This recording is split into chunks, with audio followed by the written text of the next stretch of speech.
What's going on, Junkie Nation? Gorgeous George and Goes always catch up with the best fighters in the world. Our guest, Caio Borralho, is going to be headlining UFC 258. Sorry, UFC Fight Night 258, Imavov versus Borralho. They're at the Accor Arena in Paris, France, Saturday. But let me give you the start time because of the time difference. Main card on ESPN Plus, 3 p.m. Eastern, noon Pacific. And if you want to dip in for those prelims, noon Eastern, 9 a.m. Pacific. Caio, man, it's good to see you after almost a year or about a year since you fought. We missed you, man. That middleweight division's been popping. Yeah, for sure, man. I'm very happy to be part of the middleweight division right now. I would be more happy if I was a little bit more active, but it's not my fault. But it is what it is. I'm ready and ready to go on Saturday. All right. Now, I don't want to say you got lucky or anything like that, but for a while there, Imavov and Borralho was number one contender fight. Then RDR had a good fight, and people were talking about, wow, he's coming in, he's getting finishes, and he's staying active. Then you had Fluffy Hernandez. He's doing this thing. He had a beautiful finish. I'm sure even you thought so. But then they booked them against each other, man. That had to be a relief because you never know with the UFC, right? You never know what direction. This has to be the number one contender fight now, for sure.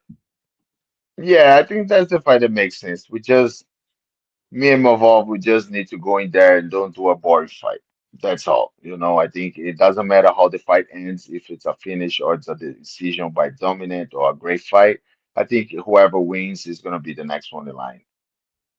Kyle, bite your tongue. The fighting nerds never deliver boring fights. The fighting nerds have been on fire.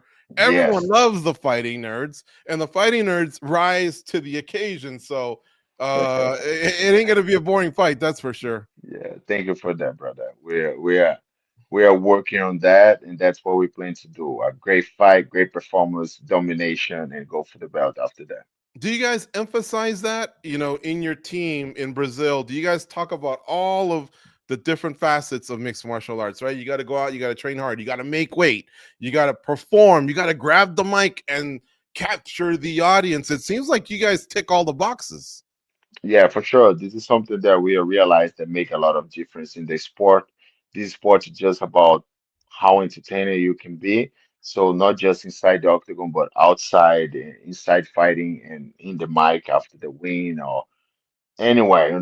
Just need to be a good product for the company, and I think we're doing very good with that. You just got to get that Jean Silva on Rosetta Stone or something because his English is not as good as you or the other guys. He's catching up, but he has a little bit of work to do. But luckily, he's exciting. Yeah, yeah, for sure. He's doing his work a lot. He even with not talking English, with not speaking English, he's a guy that has a lot of fans outside of Brazil, and a lot of people identify with him and his craziness and all that. I think his language is how crazy he can be, and but he's learning English. He's studying English every day, so I think sooner or later he'll start talking a little bit more. He's got the woof woof thing going on, man. It takes Yes, over. exactly, It takes over the crowd. All right, exactly. one more question from me, and then I'll turn it over to Goes. How many of these fighting nerds glasses do you guys travel with? I mean, do you guys have like about 100 inside of a briefcase or something? Yeah, we have a lot. Our coach always bring a lot of glasses, and actually he spent a lot of time putting tapes on every glasses.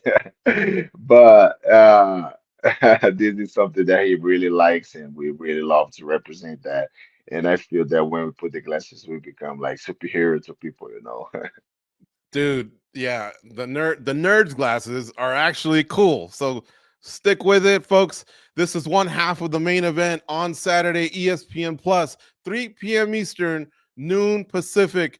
Caio Borralho against Nassourdine Imavov is going to be a great, great fight. Goes. What do you have for Caio Borralho? Kyle, when you look at Imavov's record and the fighters that he's fought in, and then you look at the ones that you've fought, you've seen different types of fighters. I think that's what makes your record so interesting is you've seen all different types of styles. Where do you rank Imavov on the scale of all the fighters that you've faced before? Is he the toughest challenge you're going to have to date? Yeah, that's how I'm preparing to this fight. I'm preparing to fight the best guy in the world. If he doesn't show up like that, it's just profit for me. But I'm taking this fight as I take all my last fights.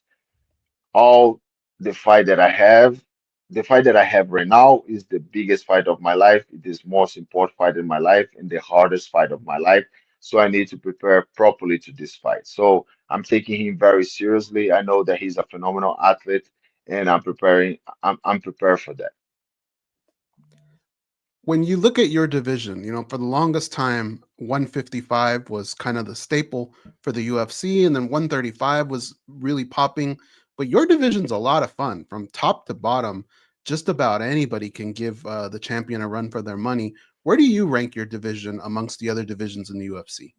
I think right now is one of the best divisions in the UFC, maybe top two division in the UFC, very competitive, a lot of guys, very good guys. We have like four contenders at the same time going into this title fight against Hamza, four guys trying to get this. And besides that, we have a lot of top contenders on top 10. We have a lot of guys outside of top 10 that are doing very good and a lot of prospects coming to the division. So how good it is to be part of this division in this era of the middleweight, right? So very happy with that. Are you happy at the fact that the guy at the top, Khamzat Chimaev, that it's him? And when you look at his fighting style, the things that he does, lately a lot of people have been kind of looking at him like almost as if he's unbeatable. But there's so many different styles that are below him that you guys bring to the table. Are you happy he's the champion right now? And do you see holes in his game?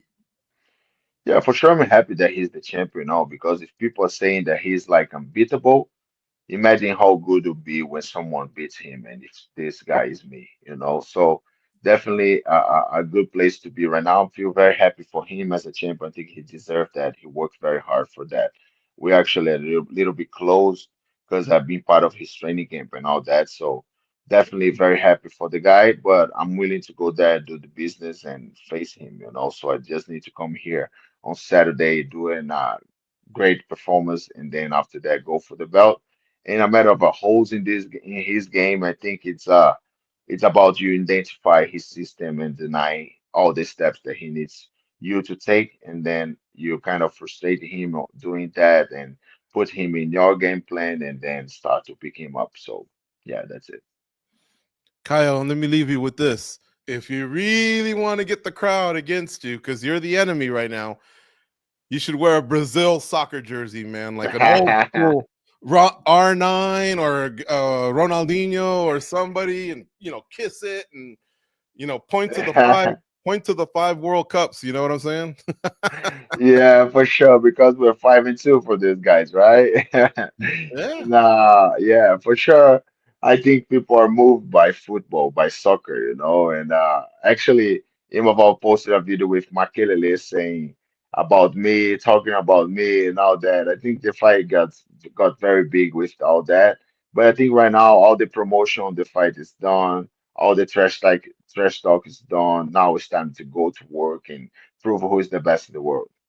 All right. Well, if you change your mind, old school. Don't pick Neymar or anybody recent. Because I'm sorry, Brazil hasn't Okay. done as good recent, but about 20 years ago they were killing it. Thanks for the time, Caio Borralho. Good luck on Saturday. We'll be tuning in on ESPN Plus at 3 p.m. Eastern, noon Pacific. Thank you so much, guys. Thank All you. right. Have a good We'll one. see you.